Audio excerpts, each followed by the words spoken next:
Welcome to Just James's podcast. Scooby-Doo, wobbity-wow, Benny Mariah, wow, wow, wow. With Thomas, definitely not Timothy. Yeah. Nailed it. Hello everybody, welcome back to Just James. It's your host James. I have my beautiful plant with me, Thomas. And I must say, the new ficus is growing on me. He really, really is. His name is Benjamin. And I'm kind of obsessed with him. And I don't want to tell Thomas that he's like vying for first at the moment. But Thomas is still the co-host to this podcast. He is the brains behind this operation and my best friend. So welcome to the podcast. For anybody who's new, my name is James. I'm your host. I'm a crazy South African who lives in London. And for all of my beautiful regulars, where have you been all week? I've missed you so freaking much. So welcome back, everybody. I've just gone to my dermatologist and had some fillers put in the marionette lines of my cheeks. So at the moment, she numbed them before she did it with lidocaine, and then used a cannula. And what that is basically they take a needle and they do like a fan effect inside of your... So the marionette lines, if you don't know what that is the lines around your mouth. And sort of as you age and get older, your fine lines sort of like deepen. And I'm really proactive in fixing my faults really quickly so that I age much slower. And from my side, like, I will not age gracefully. I've spoken about this on so many podcasts. But she put lidocaine in my cheeks first to numb it because the cannula is very sore. And even with the lidocaine, it was freaking painful. So my cheeks are a little bit swollen around my mouth. I feel like I've got two balls on either side of my mouth. And the lidocaine's slowly wearing off. But I also don't want to make this podcast late. So I'm powering through because I love you guys and I want you guys to have a podcast. And because I have different countries that listen to this podcast, the ones that are ahead of us in time, like Australia, you guys get the podcast pretty much like a day early or 12 hours earlier, whatever it is, compared to the rest of the world. So I think that's how it works. I don't really know how time works. Anyway, I assume that's how it works because it's magic. And I don't want to let Australia down. So, and of course, I think USA is behind us in the London. So you guys get it like after everybody else in London. So I don't want to let my listeners down. So I'm just powering through because if I did this tomorrow, I'd just be letting the team down. So anyway, so I thought I'd talk a little bit firstly about what filler is because I think some people are actually like curious and interested, and I did a survey months ago, and I basically was like, do you guys care about the medical stuff? And a large percentage of you guys do. So for those of you that don't care about the filler stuff, I'm sorry, I'll move on to something else just now. But for those of you that are interested, there are non-surgical treatments of the face, which are medical grade skincare products that are like injectables or like thread lifts or microneedling or peels and things like that. But facial aesthetic treatments are something that's very popular and something that's really growing with facial sculpting, and sort of like none of us really want to age gracefully. So, well, I mean, some of us do. I'm not saying all of us do. Some of us don't, some of us do. I don't. And I don't judge anybody that wants to age gracefully. Fucking amazing. I love it. You got balls. I don't want to do it. It's just my personal opinion. And this is for me, really. It's my face. I have to stare at it for the rest of my living days. So why can't I appreciate what I'm looking at? So one of the pretty much the top asked for treatment is dermal fillers, which is injectable dermal fillers. And with the most common signs of aging, we lose volume in our faces. It's very natural. We sort of stop producing collagen as we age, and therefore our skin starts to thin out. We get fine lines, we get crow's feet, our cheeks will sort of hollow slightly. Sun exposure our lifestyles accelerate this process as well. So aging's inevitable. I completely understand that, but we can do things that can help your skin maintain its youthful look with the help of dermafillers. And it's a gel-like substance that gets injected underneath the skin, and it helps diminish the facial lines. It restores that volume, that fullness of the face. It sort of makes you look youthful again. And that's what I'm going for, because I want to stay youthful. I have to bag a husband at some point, guys. I have to fucking grow up at some point in my life. I need to do that. But one thing at a time. Let's do dermafillers first. So, what dermafillers can actually do for you, because I get asked this quite a lot. Not everybody sort of understands the process, understands what it's there for. And the injectable dermafillers can not only smooth out the fine lines and prevent sort of deep wrinkles, but they're also effective in creating symmetry in your face. So it's not just for aesthetics looks. There's also if you have slight imperfections that are very noticeable, it will help volumize that as well. But you can use it for the marionette lines, which is what I did, around your nose and mouth lines. You can enhance your lips and make your lips look better. You can sculpture your cheeks. You can sculpture your chin. And you can do sideline profiling so that it can make your sort of sideline aesthetics a little bit more pleasing. And you can do under eye fillers. Under eye fillers are always the hardest to do, because you can get what's called a bullfrog effect. And basically, for years after, you can get the swell up and then swell down, and swell up and swell down. So teardrop fillers are very difficult to do, and go with somebody that knows what they're doing with that. That's very important, because it can be such a dangerous area. It's so close to your eyes as well.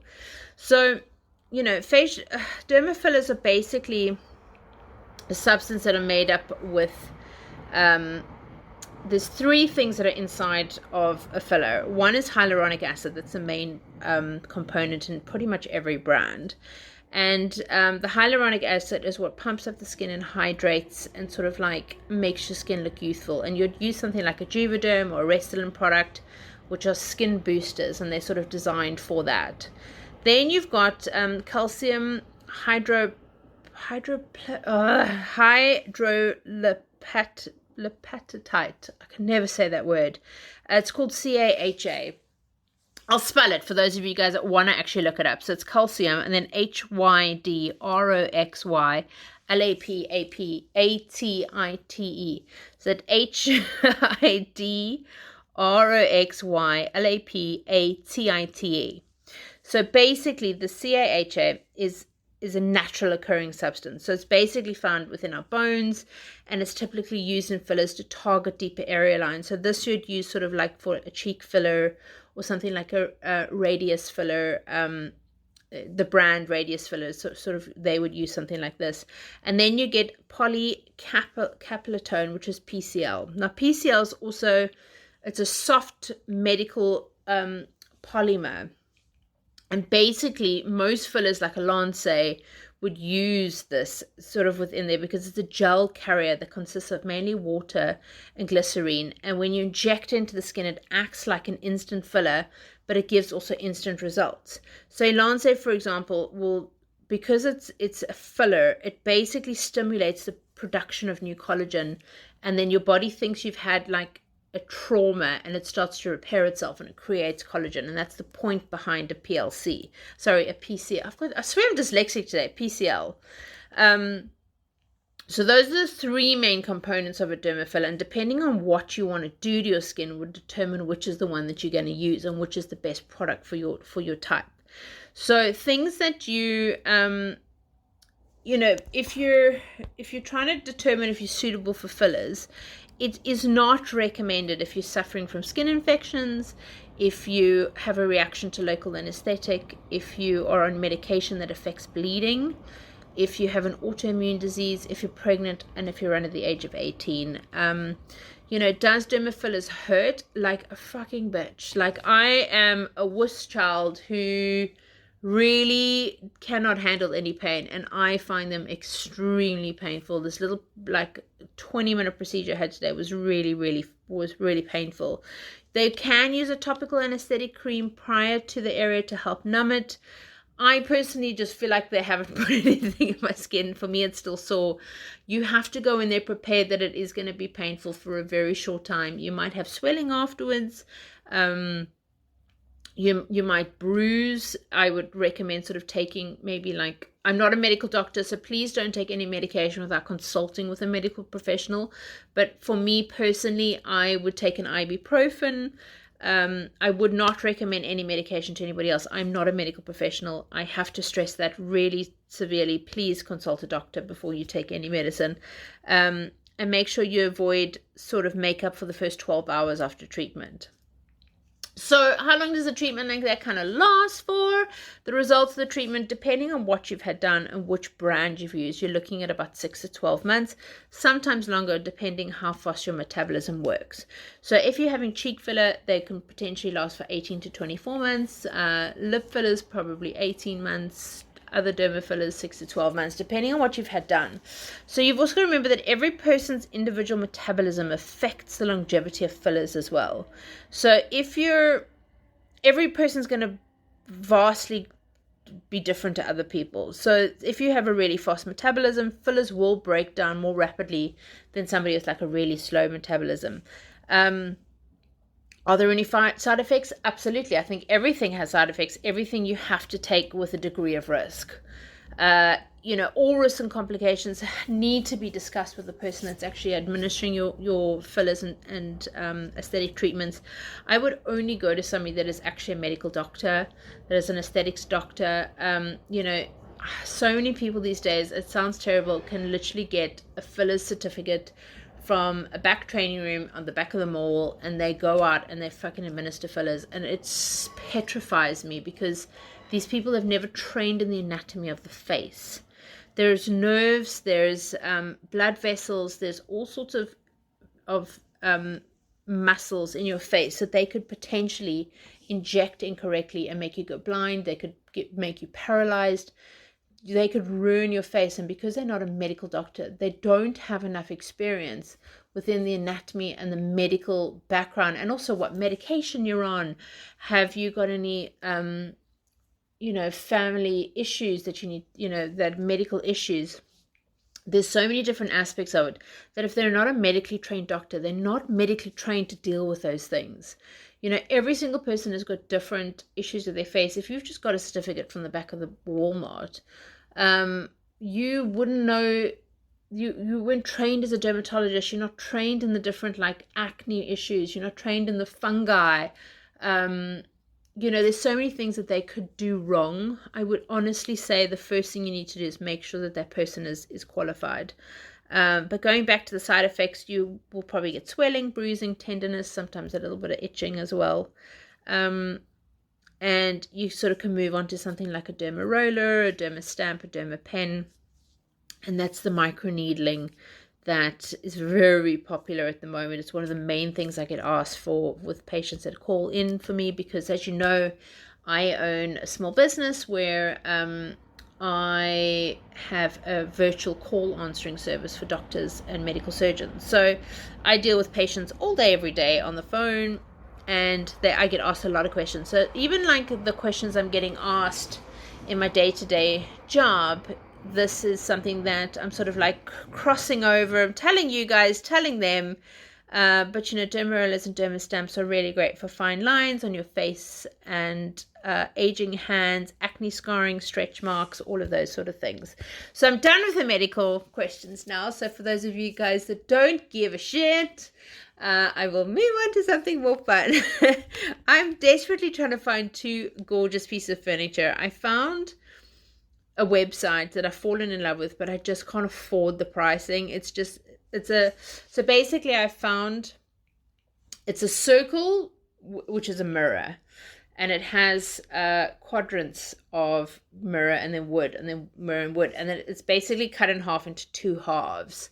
I will put it onto my Instagram so you guys can see what I'm talking about. And then I found this ladder that's got little baskets in it that I want to put plants into. Both of them are completely out of my price range. I think the mirror is £155, and I think the ladder is like 180 something fucking thousand. I don't know. No, it's not that. £180 of some sort. Both of them are absolutely beautiful, and I really want them in my home. But I'm just not willing to pay the price on them. And I was chatting to a friend of mine today, and he actually found the mirror that I'm looking for on eBay for me for $80, but it's collection only. And I am a girl, and I'm got to like use my wits about me, and I want to, doesn't state where in London I've have to fetch a mirror from, and it doesn't state what size this mirror is, so it's literally half the price. And I've texted the lady who's done the advert. Sorry, I'm going to drink a glass of water really quickly. Sorry, with these derma fillers, my mouth's a bit dry. Yeah, I'm hoping the eBay lady phones me back, and I can potentially get the mirror that I really want of my dreams, because I think it'll look absolutely gorgeous in my lounge. And the ladder at this point, I can't seem to find an alternative to, and nothing like it that's as pretty as it. But I'll put it on my Instagram anyway, and if anybody knows where I can find this specific mirror or the specific ladder somewhere at a better rate, please get hold of me, because I'm desperately want them for my home. But I kind of looked at things this week, and I just thought, I like to collect quality furniture. It's something that I'm very passionate about. I scour and scour and scour and scour until I find what I'm truly looking for.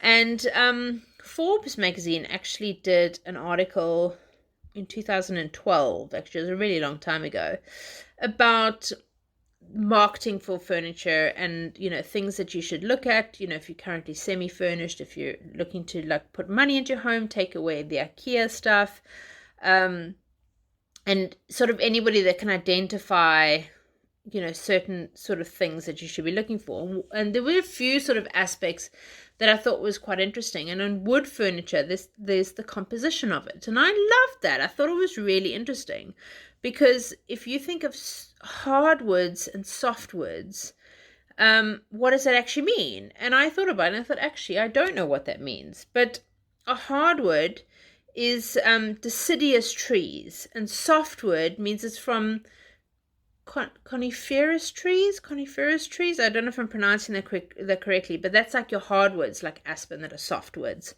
And I never truly really thought about that, because there's the certain type of woods that would be less scratch resistant.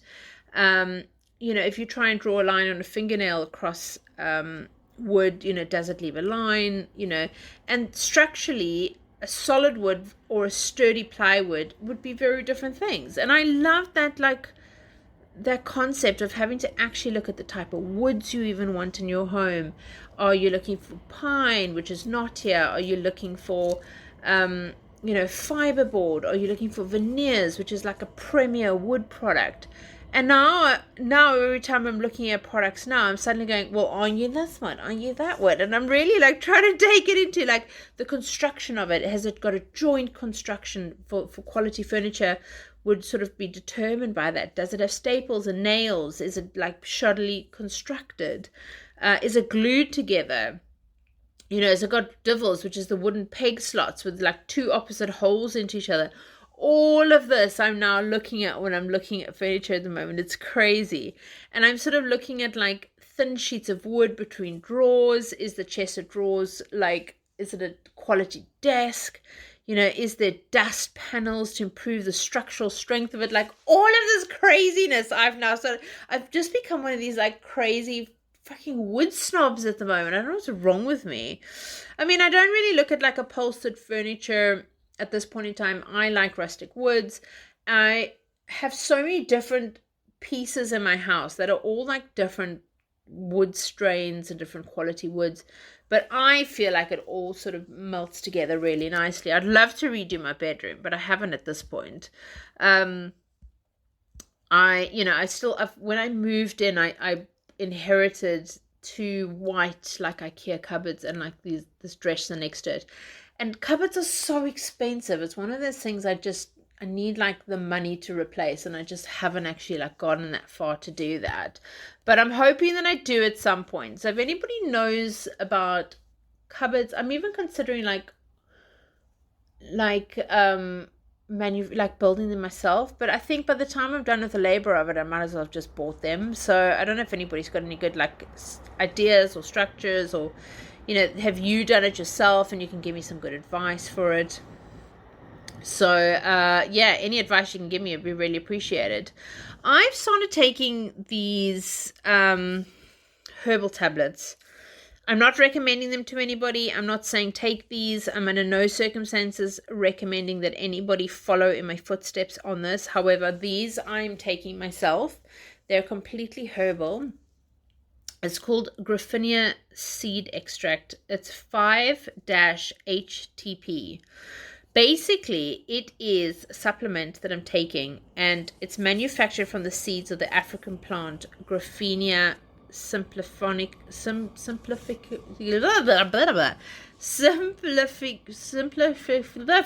Oh my god, I can't talk. My cheeks are so numb.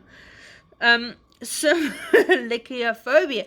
Oh my god, I'm sorry, guys. I swear, I really should have thought this through, like talking with numb cheeks. Anyway. Basically, what they do is they regulate mood, appetite, and gut function. And the supplement that I'm taking is a 200 milligram. And I got a little 6-month supply from Amazon. They're high strength, GMO free, vegan, vegetarian, laboratory tested, trusted ingredients, and they're 100% guaranteed. And there's a very similar product that's running around TikTok at the moment, where it's like mood and stress tablets. Now, it's pretty much the exact same thing as those mood and stress tablets that are running around TikTok. The difference being is that this is like a no-name brand, and that one basically says mood and stress tablets on the front of them. And I genuinely see a massive difference in my mood. I'm not a very good morning person. I don't like being woken up. I don't like being like told to get up and do anything. I really struggle with getting up in the morning, and I think it's childhood trauma for me of being woken up as a teenager. I'm just not a very good morning person, and I never have been. I like to just wake up in my own time. Let me wake up. Let me have my coffee, have a shower, feel like a human again, and then I'll come talk to you. But don't get in my ear from the moment I wake up. I'm just not that person. But I like to sort of lie in bed and like TikTok a little bit, check Instagram stories, what have the world done while I slept, and then in my own time when I'm ready, I'll get up. But I'm trying to wake up and be more grateful every day, and wake up and feel great. And I'm definitely feeling that these tablets are making a massive difference to me and my mood and my life. And that's all I'm saying. I'm not suggesting anybody else do what I'm doing. I'm just telling you a story about my life, because podcast is very narcissistic. It's about me and my thoughts and my life. And you're so gratefully along for the ride, and I fucking love all of you. Hooray! So I'm trying to start my morning with gratitude. And the first thing I do every morning is I write down the 3 things that I'm grateful for. And I've spoken about this on my podcast already. And I hope everybody did this last week, because I really saw a difference in doing it and writing down 3 tasks a day to do and giving myself 3 things to do a day that are achievable. And by the end of the day, I was so grateful for the achievements. So now I'm twisting around this week, and I'm writing down 3 things I'm grateful for as I wake up. So at night, I'm doing the 3 tasks for the day, and in the morning, I'm writing 3 things I'm grateful for. And if yesterday was horrible and there was nothing positive about that day, then be positive that you woke up and that you are starting again and that you're ready to go again. That's sort of practicing writing down the positivity and sort of reiterating the contentment and not bitterness is what I'm trying to create for myself. And I try and smile in the morning. The simplest thing you can do is smile, and you can trick your mind into being happier. When you smile, your body releases endorphins and serotonin, and it makes you feel good. I'm trying to take a deep breath. So every time I get in the shower, I have a really deep breath. Think about my day, significant mood boosting efforts, and I deep breathe, promoting calm, and I try and release any stress that I'm holding. One thing I'm trying to do, and I think lockdown has made this very difficult for a lot of people, and it's because we haven't been doing it, we've pulled ourselves out of the habit. But what I've stopped doing all the time is going outside.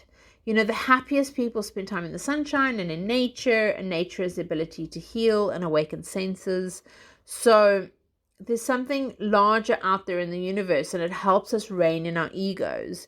If you take a moment to notice the beauty of the surroundings around you, and it will help you to remember what's truly good in the earth. And even if you're not near a beach or a mountain, you can benefit from just walking around the block or just leaving the house instead of like taking the subway or like the tube, is just, walk to work for a change, I'm not very good at doing this, but it's something that my bestie does, and she always recommends it, and it's just dance. Music and dance actually makes you happier. So dancing in a good mood connects with the emotional center of the brain and releases endorphins and reduces levels of cortisol. And basically that's the stress hormone. So if we spend more time cooped up in the office in front of a screen and we don't have much time to run around and be free, then just dance at your computer. Do something that's going to make you happy because you feel alive. And dancing is so good for your body. Wearing bright colors. I'm the worst at this. I wear gray and black and white, and that's pretty much my colors. My flat is like gray and blue and cream. This is my flat color. So like there's no color in my world. But wearing a bright color immediately, it tricks your brain to putting you in a good mood and enhances your mood of those that are around you. So if you're feeling sad, wear yellow. Yellow is considered the brightest and most cheerful of all the colors. And if you're feeling anxious, wear something that was soothing, like lavender or light blue or something like that. Volunteer. Volunteer gives you a sense of compassion and creates a sense of joy, and it helps your community. If you get out of your own head and do something for somebody else that's of a greater good, you don't have to be a full-blown activist and this becomes your full-time job and you quit your job and you're never going to do what you're meant to do. I would just say, like, do something nice, walk a dog in a shelter, do something kind for a stranger, like just volunteer and do something good. Play with puppies. And I am a dog animal. I love dogs. Cats and dogs give unconditional love. They make you feel connected and secure. And they promote calmness and happiness. And if you have the opportunity to hug a pet, hug a pet. I don't have a pet. I just have Thomas. And, he's not one for cuddles, I must admit. But I'm sure somebody that's near you that has a pet would certainly be able to oblige and help you out, and let you go and hug their pets. And watch something funny. At the end of the day, it's important that you keep laughing. Put on an episode of something fun like Parks and Recreation or The Office or, Modern Family or something that's funny. Big Bang Theory. I don't know. Whatever toots your horn. And find the funny in ordinary places. Choose longevity in your life, and positivity is a good coping mechanism. There's a really, really loud, like, freight trainy thing that's coming from my background, and I do apologize if you can hear it because I could barely hear past it. As you know, I live quite near a train line, and every now and again you will hear the trains. I try and close my windows to the best of my ability, but when something this loud goes past, I just can't help it. I think it's going away now. Sorry, guys.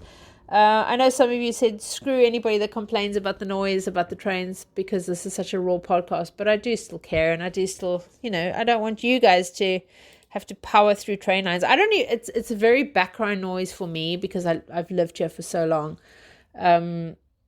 But I still feel terrible about it sometimes. I was waiting for somebody to text me on the weekend and didn't text. And I got really annoyed and upset and sort of thought it through. And I was like, why is that person not texting me? And then I thought about, this could also turn on the fact that this could be like a crush. Or, if you have a crush is what I mean. Or, you're in those early stages of a relationship and, you're waiting for somebody to respond to you. You could be on dating websites. I freaking hate those things. You'll never find me on one of them.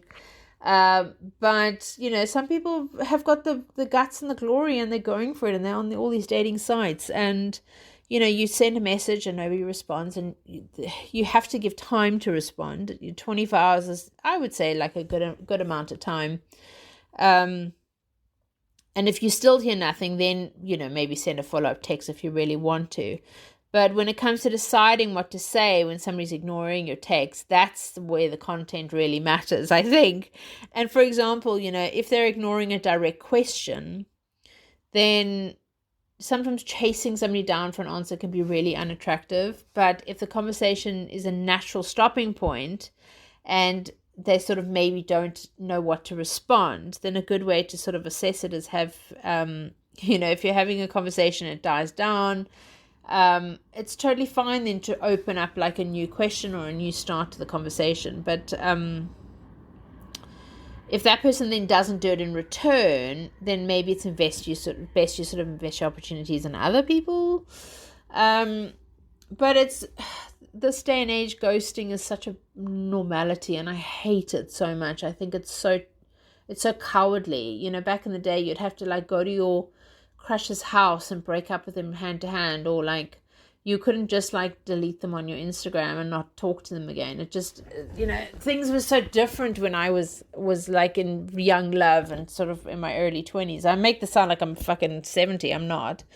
But, you know, things have changed, and sometimes you just have to let it go.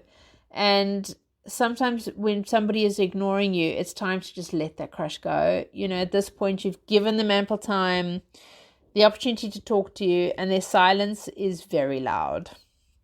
So if you want to go out with somebody else, and you know that the one person you were talking to hasn't come back to you in days, I would honestly say move on. Sometimes it's easier, and it also makes you the bigger person if you just leave it and let it be. Just be bigger. And not, you know, somebody doesn't want to talk to you. I had somebody that was in my life for a very, very long time step back into my life and just stop talking to me again. And you know what? It's fine. It's absolutely fine, because it's just not meant to be. And I'm not going to chase that person and be like, why don't you talk to me? Why don't you want to respond to my text? Because that person's made it abundantly clear they don't want to. If somebody wanted to talk to you, they would talk to you. Put it that way. There's always going to be, there are some circumstances where there's a very valid reason why somebody hasn't spoken to you. But the fact that they're not talking to you, everybody is glued to their cell phones. Every single person I know is glued to their phone. If somebody wanted to talk to you, they would talk to you. That's all I'm saying. So, you know, I hope that that's good advice, and I hope it helps in some way. But yeah, you know, anyway, Mish, you were the only person last week that actually put in the answers to my conundrum. And the conundrum was, Mary has 4 daughters and each of her daughters has a brother. How many children does Mary have? And the answer was 5. Each daughter has the same brother. So Mish, congratulations. You're my conundrum queen as usual. This week I thought I'd put a really easy one in. I don't know if maybe that was too difficult, or it made people overthink, and then you forgot to come back to me. So I thought this week will be an easy one. And what has to be broken before you can use it? What has to be broken before you can use it? And no, it's not my heart. Yeah, if you guys want to send your Instagram post to Just James Podcast, that's just_James_podcast on Instagram. Please send me your answers. I would love to see what you guys come up with. I don't really have a review for this week. Again, I haven't really been doing much, to be honest. I filled out a survey for my local gym. I'm at Anytime Fitness, and I was very unmotivated to go. And obviously, you know, I had breast surgery, and then I had my ankle injury. And I've just, you know, locked down, and I just haven't been gymming pretty much. I've got no excuse. I've put on the weight. I need to lose it. So pop back into the gym, and the manager actually did a reinduction for me. I think I spoke about this before. And then I did a survey as to my experience, and I gave them a really, really nice review. And the manager tried to call me, but because it's a number I don't know, I never answered it. And then when I was in the gym on Saturday, she came up to me while I was on the treadmill and actually personally thanked me for my review. And I loved that. And I just thought, you know, when you're a customer and you've done something great, and you've because I highlighted her and how great she was and how she really motivated me to come back. And now I actually want to go back to gym. You know, even though it was myself that gave a good review and sort of a good service to a company, her then reacting to it and giving me good service again was great. And I really want to recommend Anytime Fitness in Rains Park if anybody is in the area and is looking for a really good gym. Please go and join them. Go speak to Hazel. She's so lovely. They'll make you feel part of the family. and you'll see me, and you can come gym with me. So yeah, my social media for this week is a lady called Mason on the mic. She's actually a radio personality on Hot 93.3 in Dallas. And she's recently moved to Dallas, recently joined the morning show. And I am really enjoying her TikTok. She recently had a horrendous dating experience with a gentleman who didn't arrive for the date. And then made up a lie to why he didn't arrive for the date. And then 2 days later, or whatever the timing later was, then admitted to lying to not going to the date. And then proceeded to just bombard her with voice note after voice note after voice note. And then eventually his mother started sending her voice notes. And they're just hilarious. They are just so funny. They're so over the top. And since then I've started following her actual TikTok, and she's so lovely. I adore her. She would definitely be like one of my friends. She's just such a lovely person. So yeah, if you're looking for a great podcast, what am I talking about? If you're looking for a great TikTok follow, I'm a great podcast. Stick with me. Follow Mason on the mic. It's a really good one. So everybody, I think I'm going to leave this here, and I don't want you to stop this week until you're proud. Whatever you do this week, I want you to be proud of yourself. I want you to be proud of your achievements. I want your families to be proud of you, your friends to be proud of you, and your dogs to kiss you on the mouth. I hope everybody has a really good week. I hope you dream of puppies, and I can't wait to see you next week. Goodbye! They're the two best friends that anyone can have. They're the two best friends that anyone can have. They're the two best friends that anyone can have. Just James and Thomas the plant.